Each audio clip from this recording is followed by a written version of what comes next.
This week, I'm focusing all of my energies on thinking of great recipes to put into the freezer. And there would be no freezer week complete without a fantastic chili. So that's what I'm making today.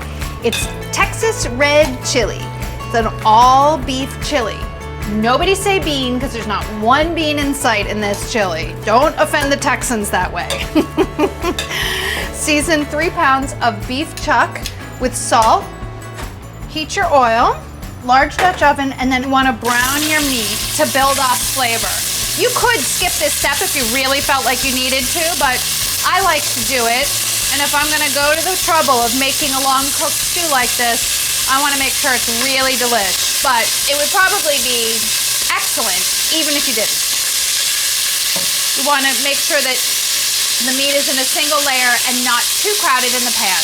As each batch browns, you can remove it to a plate to make room for the next batch. If for some reason your pan gets a little too dark, like say you turn it up too high, you can add a little bit of water just to deglaze it so that it doesn't start burning, because you don't want burn in your chili.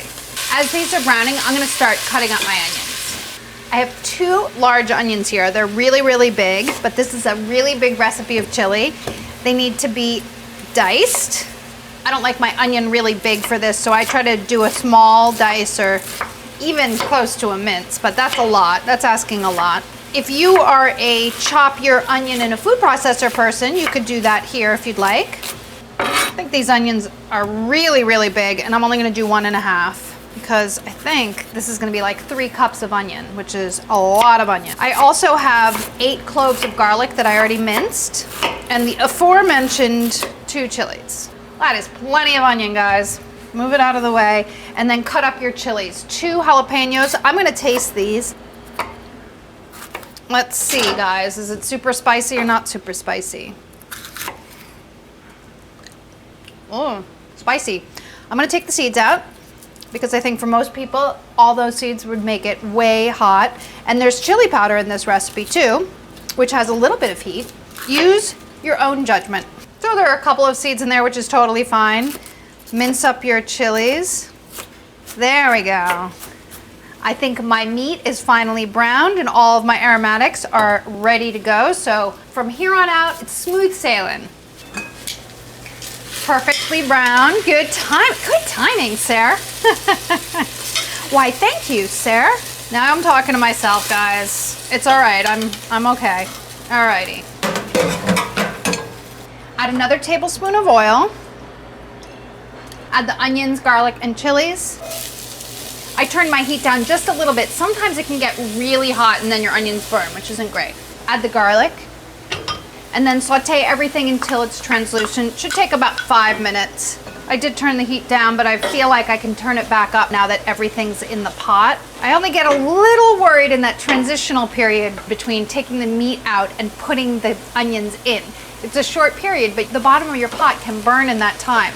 So I usually turn it down and then turn it back up once the onions are in, and then it starts cooking. Better safe than sorry, that's what I say.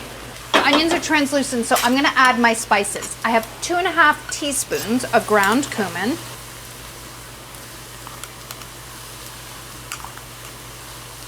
This is the frying spices step. 1.5 teaspoons of oregano, dry oregano, and a 1/2 cup of chili powder. Fry out all of those spices just till they start to smell fragrant and delicious instead of raw. That happens pretty quickly too. Once they start to smell unraw, add a 28-ounce can of tomatoes. These are whole peeled tomatoes that I ground up, and 4 cups of water.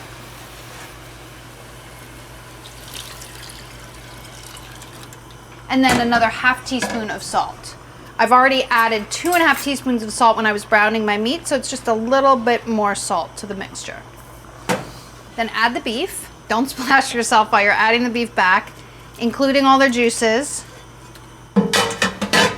As you can see, this makes a ton, so you have enough for dinner tonight, plus some to freeze. Bring it to a boil, reduce it to a simmer, and then cook partially covered until the beef is tender and everything is thickened. It should take about 2.5 to 3 hours.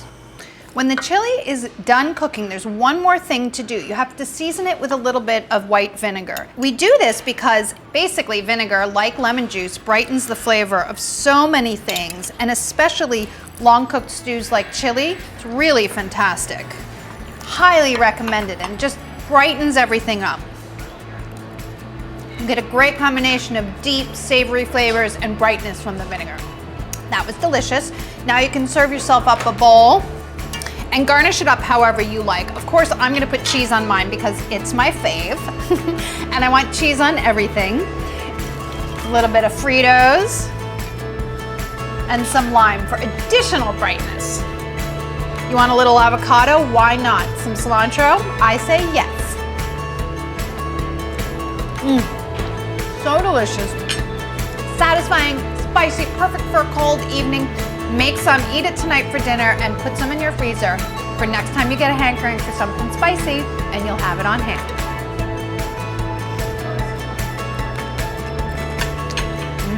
The Fritos are good.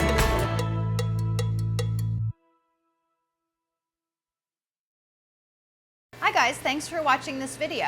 Be sure to click here if you want to subscribe, and click over here if you want to continue watching more great videos like this.